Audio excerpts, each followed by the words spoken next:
Selamat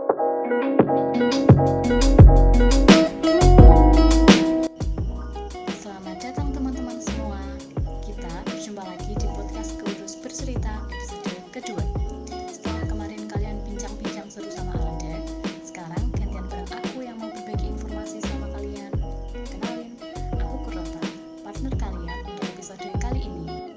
Kali ini kita ditemani tamu spesial, seorang entrepreneur muda, Farika Umi namanya.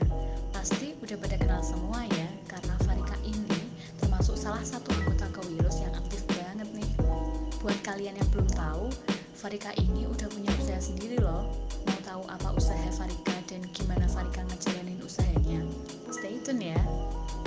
Hai Farika, welcome to podcast Kewirus Bercerita. Farika, gimana kabarnya? Hai Kurota, wah seneng banget nih pada kesempatan kali ini Farika bisa hadir dalam podcast Kewirus. Alhamdulillah Farika kabarnya baik-baik aja dan sehat. Kalau Kurota dan teman-teman Kewirus gimana nih kabarnya? Alhamdulillah kabarku juga baik-baik aja Far. Semoga teman-teman Kewirus juga baik-baik ya. Oke, langsung aja ya. Farika bisa dikenalkan sedikit nih tentang usahanya. Baik, oke. Mungkin Kurota, Farika sebelumnya ingin memperkenalkan diri lebih lanjut dulu nih, biar teman-teman lebih kenal dan akrab sama Farika. Ya, oke, jadi nama aku Farika, bisa dipanggil Rika atau Farika. Aku dari jurusan Pembangunan Ekonomi Kewilayahan, Departemen Ekonomika dan Bisnis, Sekolah Vokasi Angkatan 2019. Oke, jadi pada tahun 2018 akhir dan 2019 awal itu Farika merintis sebuah usaha brand kecantikan atau beauty brand namanya Variscan Beauty atau V-Beauty. Mungkin bisa teman-teman cek di Instagram dan TikToknya @variscanbeauty. Silahkan bisa follow ya teman-teman dan engage dengan kita di sana karena kita sering banget share info, kemudian konten-konten yang bermanfaat tentunya, menarik, kemudian infonya juga, konten kami itu juga menghibur dan edukatif. Jadi silahkan di follow ya teman-teman, makasih. Jadi Farika mungkin ingin menjelaskan Variscan Beauty ini adalah sebuah brand kecantikan. Mungkin bagi teman-teman udah familiar ya dengan brand-brand kecantikan seperti Wadah, kemudian ada Maybelline, kemudian ada Emina, Makeover, dan sebagainya. Nah, sama Variscan Beauty, brand kecantikan juga. Kemudian pertanyaannya adalah, lalu apa bedanya dengan brand-brand kecantikan yang udah ada sekarang? Nah, bedanya adalah kami ini memiliki diferensiasi di nilai atau value yang kami bawa. Variscan Beauty atau V-Beauty adalah sebuah brand kecantikan yang mewakili semua perempuan yang percaya pada keunikan tanpa batas sebagai kecantikan yang universal. Kami merayakan keragaman identitas perempuan sebagai pernyataan berani dalam kehidupan sehari-hari perempuan dengan mendorong mereka untuk merasa bebas, meningkatkan dan mengekspresikan penampilan mereka menggunakan produk-produk kecantikan yang kami tawarkan. Nah, kami percaya pada semangat keragaman kecantikan perempuan dan kami percaya bahwa semua hal akan berkembang menjadi kreasi yang luar biasa seiring dengan evolusi kehidupan. Variscan Beauty percaya bahwa jika kita benar-benar mencintai keragaman, kita akan menemukan keindahan di mana-mana. Seperti itu. Nah, maksudnya apa sih dari nilai-nilai yang dibawa oleh Variscan Beauty ini? Jadi pada intinya kita ini membawa nilai untuk mengempower perempuan milenial muda khususnya untuk berani tampil dengan keunikan yang mereka miliki atas identitas diri mereka, seperti itu. Nah, maksudnya apa? Maksudnya adalah mungkin Farika akan memulai dari asumsi dasar nih. Kita kan akan setuju ya pada asumsi dasar bahwa cantik itu merupakan ukuran yang digunakan untuk mengukur penampilan perempuan, utamanya penampilan fisik, ya kan? Kemudian kita juga akan sepakat bahwa ada indikator-indikator tertentu nih untuk membuat kategori apakah seseorang perempuan termasuk dalam kategori cantik atau tidak cantik.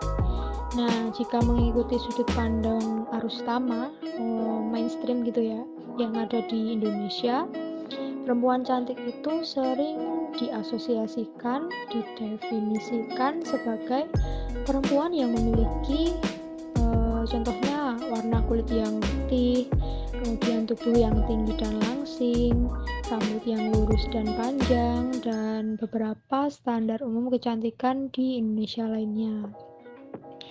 Nah, teman-teman, padahal apabila merujuk pada semiotika atau ilmu ketandaan, cantik termasuk dalam floating signifier atau penanda kosong, sehingga akan muncul banyak sekali interpretasi terhadap eksistensinya sebagai sebuah pertanda. Nah, hal ini senada dengan tulisan Naomi Wolf dalam The Beauty Myth yang menyebutkan bahwa kecantikan ialah sekadar mitos belaka. Wolf menyebutkan bahwa kecantikan bersifat tidak tetap dan tidak universal, memiliki beragam bentuk, dapat berbeda-beda di tiap wilayah, dapat berevolusi, dan very subjektif. Jadi setiap individu itu akan punya persepsi dan interpretasinya masing-masing mengenai definisi cantik kayak gitu. Nah, namun nih teman-teman ya, selama ini itu sebenarnya terdapat mitos kolektif ya, dan penanda kosong kolektif mengenai definisi cantik yang bermuara pada terciptanya konstruksi sosial mengenai kecantikan yang membentuk konsep standar kecantikan. Nah, mungkin teman-teman sering dengar ya soal standar kecantikan gitu ya. Jadi memang standar kecantikan itu sudah sejak dahulu ada. Standar kecantikan terus bertahan hingga sekarang ya akibat banyak faktor ya, seperti pengaruh pertumbuhan industri kosmetik, kemudian media informasi dan teknologi, sosial, budaya, hingga mungkin politik juga ya. Nah, akibat adanya standar kecantikan tersebut, perempuan yang ingin memiliki persepsi cantik di mata kelompok kolektif harus mengikuti persepsi cantik menurut perspektif kelompok kolektif tersebut. Secara umum ya, tadi Farika sudah menyebutkan masyarakat di Indonesia itu beranggapan bahwa perempuan cantik ialah perempuan yang punya kulit putih, bertubuh langsing, kakinya jenjang, badannya tinggi, rambutnya lurus, hidungnya mancung, seperti itu ya. Nah, maka mau nggak mau perempuan yang ingin dikatakan cantik atau memiliki citra cantik harus mengikuti sudut pandang arus utama di Indonesia gitu. Nah, oleh karenanya banyak perempuan nih yang melakukan usaha-usaha agar mereka terlihat cantik di lingkungannya. Misalnya operasi plastik, implan, filler, pemutih wajah, pelurus rambut, dan berbagai produk kecantikan banyaklah ya, hadir sebagai solusi bagi perempuan yang ingin mengubah penampilan fisiknya agar sesuai standar kecantikan yang ada. Nah, narasi tunggal mengenai kecantikan perempuan tersebut secara masif nih direproduksi oleh media dan industri kecantikan. Kita kan gampang banget ya, mudah saja kita jumpai dalam keseharian berbagai iklan dan penawaran produk yang diperuntukkan untuk menunjang penampilan seperti kayak pemutih wajah, pelangsing badan kayak gitu. Perempuan yang ditampilkan dalam kampanye tersebut adalah perempuan yang memiliki semua kenampakan fisik sesuai standar kecantikan yang ada. Jarang banget nih kita jumpain perempuan dengan postur tubuh yang gemuk, kulit yang gelap menjadi brand ambassador produk kecantikan yang ditampilkan di media kayak gitu. Nah, ini kan sangat disayangkan sekali. Fenomena keberadaan standar kecantikan ini menimbulkan dampak negatif yang tidak dapat disepelekan. akibat adanya narasi tunggal mengenai kecantikan perempuan, banyak perempuan yang mengalami permasalahan yang cukup serius, seperti krisis kepercayaan diri, kemudian gangguan kesehatan tubuh, penurunan produktivitas kerja, gangguan kesehatan mental, diskriminasi, opresi, rasisme, bahkan hingga intoleransi yang memicu perpecahan. Nah, nggak hanya itu, teman-teman. Studi Zep Klinik dan Mark Plus Inc. dalam Beauty Index 2020 mengungkapkan bahwa misalnya lebih dari separuh wanita Indonesia atau sekitar 62,2% mengaku pernah menjadi korban body shaming selama hidupnya. Wah, hal ini kan tentu saja karena penampilan fisik mereka tidak sesuai dengan standar kecantikan yang tercipta. Nah, dampak dari body shaming ini tidak dapat dianggap sepele. Sejumlah studi ilmiah menunjukkan bahwa body shaming dapat membuat orang merasa tidak berharga. Kemudian body shaming juga dapat membuat orang melakukan hal-hal ekstrim kayak gitu loh.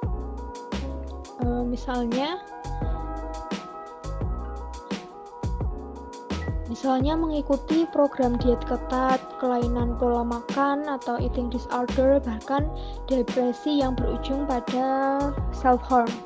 Ya, self-harm ini kan bisa berujung lagi pada kematian. Nah, itu kan sangat tidak bisa disepelekan ya dampaknya, teman-teman.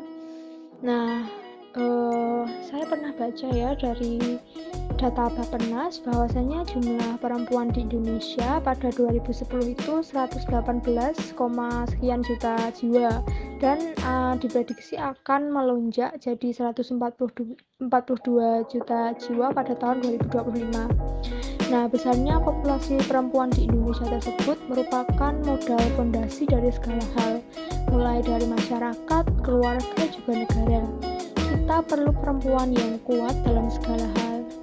Nah, gimana nih kita bisa memiliki perempuan yang kuat ketika industri yang ada saja, dalam hal ini industri kecantikan, tidak memberdayakan perempuan, bahkan malah menjual insecurity perempuan lewat berbagai produk kecantikan yang menampilkan narasi tunggal kecantikan dan orientasi profit serta keuntungan semata.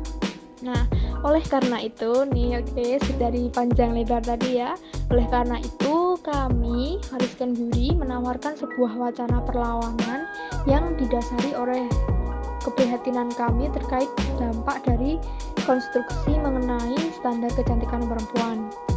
Pada tahun 2019, kami mendirikan sebuah brand kecantikan bernama Fariscan Beauty atau V-Beauty untuk mengimbangi eksistensi arus utama yang telah menghegemoni kelompok kolektif di Indonesia dengan standar tunggal kecantikan, sehingga kelompok lain yang tidak memenuhi standar tersebut dimarginalkan keberadaannya. Jadi Fariscan Beauty ini lahir dari kegelisahan gitu ya terhadap fenomena yang ada saat ini, di mana banyak perempuan mengalami krisis ketidakberdayaan karena adanya tekanan sosial mengenai standar kecantikan. Bagi kami, standar kecantikan sama saja seperti bentuk penjajahan bagi setiap keindahan yang terdapat pada manusia.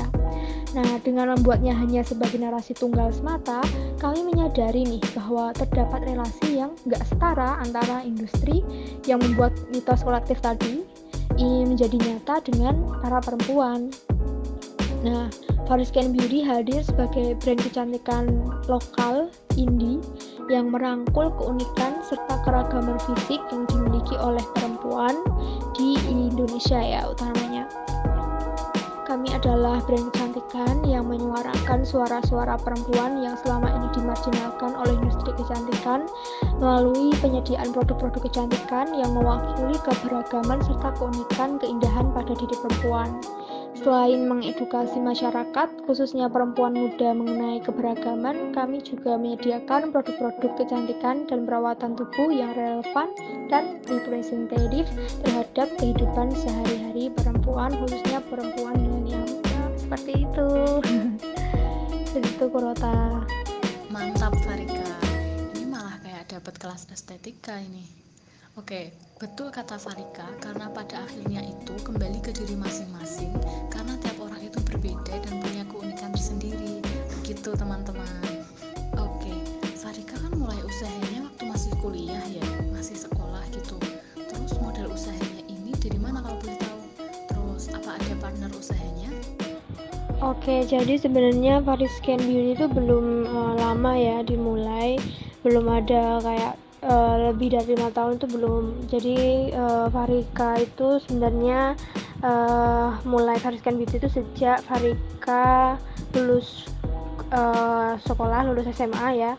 Itu habis itu kan Farika nggak langsung kuliah tapi nge-gap dulu gitu. Sebenarnya Farika itu diterima di beberapa universitas gitu ya, di UI dan UNY, tapi nggak Farika ambil karena beberapa alasan.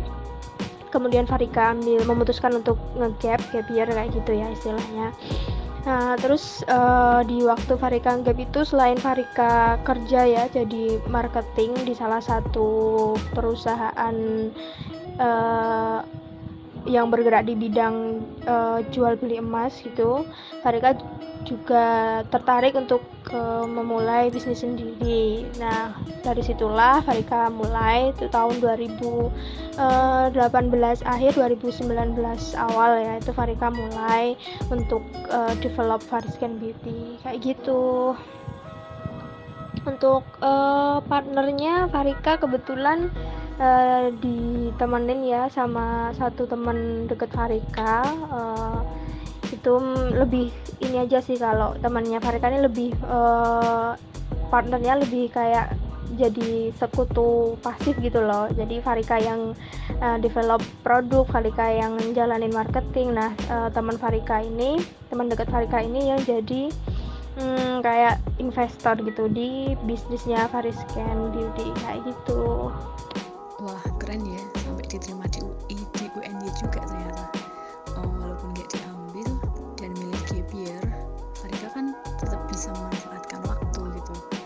Nah, terus produk-produk dari Variscan Beauty ini promosinya itu gimana?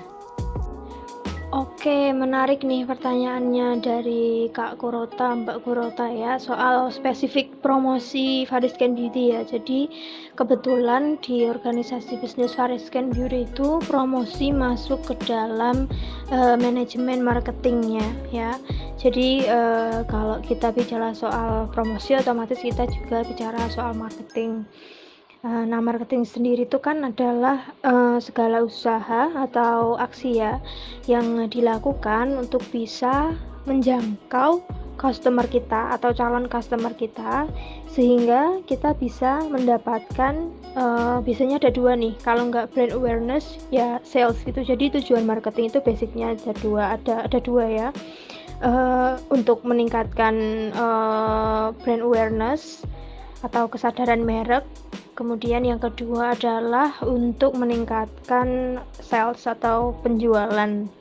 Nah, untuk promosinya sendiri, sekarang Variscan Beauty ini baru fokus untuk meningkatkan utamanya kesadaran merek atau brand awareness. Jadi kita sedang menggencarkan berbagai marketing strategis untuk mendapatkan leads, untuk mendapatkan traffic, yang kemudian tujuannya nanti bakal kita convert kolom target yang sudah kita dapat tadi ke bentuk menjadi menjadi customer kita gitu. Jadi sebelum kita ujuk-ujuk promosi langsung produk ke calon pelanggan atau pelanggan kita melakukan pengumpulan kolom target dulu. Kita membuat berbagai marketing strategis yang tujuannya untuk mengumpulkan audiens. Kemudian ketika audiens nanti kita sudah terkumpul, baru kita penetrasi dengan produk-produk atau service yang kita tawarkan, seperti itu. Mantep banget nih penjelasannya terkait marketing. Terus Farika ini kan masih kuliah juga ya, pasti ada nih kendala yang dihadapi sewaktu ngejalanin usahanya, dimana ini kan ada dua hal yang harus Farika urus sekaligus secara bersamaan gitu. Itu boleh diceritakan sedikit? Oke, baik. Untuk pertanyaan yang satu ini, sepertinya cukup sering ya ditanyakan ke Farika tentang istilahnya gimana sih Far caranya kamu selain kuliah gitu juga berwirausaha gitu. Untuk di case-nya Farika sendiri itu kebetulan selain menjalankan Fariscan Beauty, itu Farika juga sekarang sedang menempuh pendidikan ya, sarjana terapan di program studi pembangunan ekonomi kewilayahan Departemen Ekonomi dan Bisnis Sekolah Vokasi Universitas Gadjah Mada semester 3 gitu. Farika lagi menempuh itu juga. Kemudian juga Farika itu melibatkan diri gitu di beberapa komunitas dan organisasi baik di lingkup UGM maupun di luar UGM. Misalnya ya ini Farika ikut jadi bagian di Humas ya, di gugus komunitas kewirausahaan Kopma UGM. Kemudian selain ikut beberapa organisasi, Farika juga ikut kompetisi ya, dan di situ ada tanggung jawab monitoring dan evaluasi. Kemudian ada juga penelitian atau riset ya gitu, Farika juga melibatkan diri di situ. Jadi cukup istilahnya cukup variatif gitu kegiatan yang dilakukan oleh Farika. Farika yakin juga teman-teman yang lain juga banyak ya kegiatan yang dilakukan. Terus nanti kan tadi yang ditanyakan soal gimana sih caranya bisa multitasking gitu ya istilahnya. Kalau bicara soal wirausaha nanti katanya mungkin istilahnya kuliah versus bisnis gitu kan ya Mbak Kurota ya, milih kuliah atau milih bisnis atau milih kuliah gitu ya. Permasalahannya itu biasanya yang selalu dialami ya oleh para milenial milenial ketika ingin memulai bisnis itu di masa perkuliahan, itu biasanya permasalahannya adalah takut bisnis mengganggu kuliah, ya enggak? Terus gimana caranya supaya bisnis tidak mengganggu kuliah kayak gitu kan? Nah, Farika di sini mungkin ingin memberikan sebuah sudut pandang baru ya mungkin mengenai kenapa nggak pertanyaannya dibalik gitu. Bukan gimana supaya bisnis nggak mengganggu kuliah, tapi gimana caranya kuliah tidak mengganggu bisnis kayak gitu. Bukan gimana caranya bisnis tidak mengganggu kuliah, karena ini nanti jelas ada bedanya di mindsetnya Mbak Kurota. Sekarang mungkin Farika mau tanya nih, mungkin bisa dijawab ya nanti di kolom komentar, di komentar section podcast ini.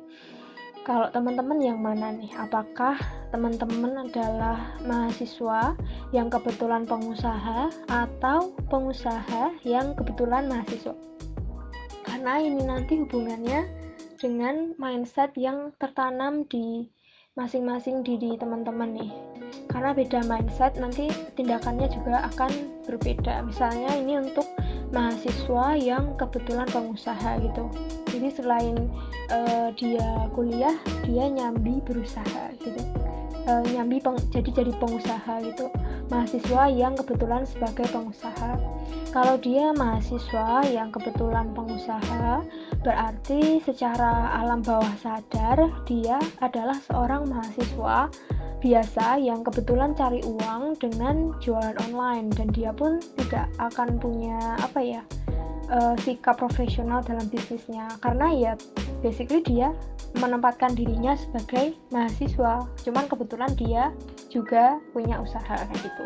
Kemudian yang kedua adalah tadi pengusaha yang kebetulan mahasiswa. Nah, nanti beda mindsetnya.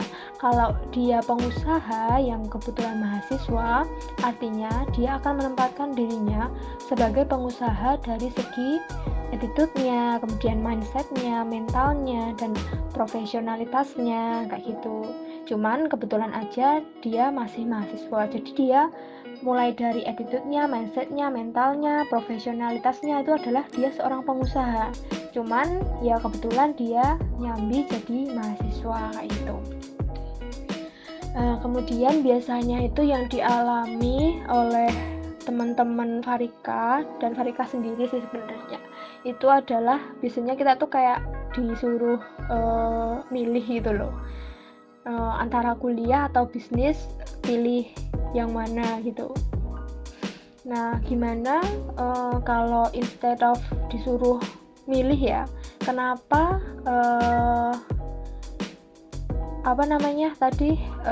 pilihannya itu kan pertanyaannya antara kuliah atau bisnis, kita pilih yang mana gitu kan. Kenapa nya itu nggak diganti dan gitu, antara kuliah dan bisnis gitu ya. Jadi bukan atau, kalau atau kan salah satu, kalau dan kan bisa dua-duanya gitu ya. Bukan kuliah atau bisnis, tapi kuliah dan bisnis kayak gitu. Sama kayak seorang ibu rumah tangga yang lagi mengurus anak dan suami di rumah, dia nggak mungkin dong memilih ngurus anak atau suami, tapi dia harus mengurus anak dan suami. Jadi kayak gitu. Kenapa kita harus milih kuliah atau bisnis? Kenapa kita nggak menjalankan dua-duanya, kuliah dan bisnis? Nah kayak gitu sih. Sebenarnya banyak kok teman-teman lain yang pada kuliah ya sambil jalan bisnis, dan ya bisa-bisa aja, bukan masalah bisa atau enggaknya sih, cuman ya ini sangat terdengar repetitif dan masif sekali. Cuman ini tuh kayak cuman masalah mau atau enggak gitu Mbak Purota. Oke, jadi memang harus diatur dulu mindset teman-teman, posisi teman-teman itu di usaha teman-teman itu sebagai apa, di mana gitu, baru nanti teman-teman bisa memaksimalkan usaha teman-teman buat ngejalanin usahanya gitu. Terus buat penutup, Farika ada yang mau disampaikan nggak nih? Seperti tips-tips gitu atau apapun yang mau Farika sampaikan gitu, ada nggak? Baik Mbak Kurota, untuk closing statement ya di podcast kali ini mungkin nggak banyak yang akan Farika bilang. Farika cuma ingin menyemangati teman-teman yang sedang merintis bisnis atau menjalankan bisnis atau mulai kepikiran mau bisnis gitu. Farika mau nyemangatin, dan ketika nanti menemui kendala-kendala ke depannya, jangan putus asa, jangan pernah menyerah untuk cari solusi, karena Farika yakin dari pengalaman Farika ketika memulai bisnis ini pasti ada kok kendala-kendala, perintilan-perintilan yang dihadapin yang nggak dingertiin sama teman-teman, misal tentang ads, tentang funneling, tentang copywriting, tentang closing, tentang customer analysis, dan banyaklah perintilan-perintilan kayak gitu. Jangan istilahnya jangan berhenti untuk berusaha cari solusi ketika teman-teman nggak ngerti atau menghadapi kendala-kendala tersebut. Tetap semangat semuanya, dan jangan pernah putus asa. Gitu sih Mbak Kur. Oke deh, itu tadi bincang-bincang kita sama Farika. Semoga bermanfaat ya teman-teman. Sama jangan lupain juga nasihat dari Farika yang tadi. Sampai di sini podcast Kewirus Bercerita kali ini. Terima kasih buat teman-teman yang udah nyimak dari awal sampai akhir. Stay tune terus di episode selanjutnya ya. Bye-bye.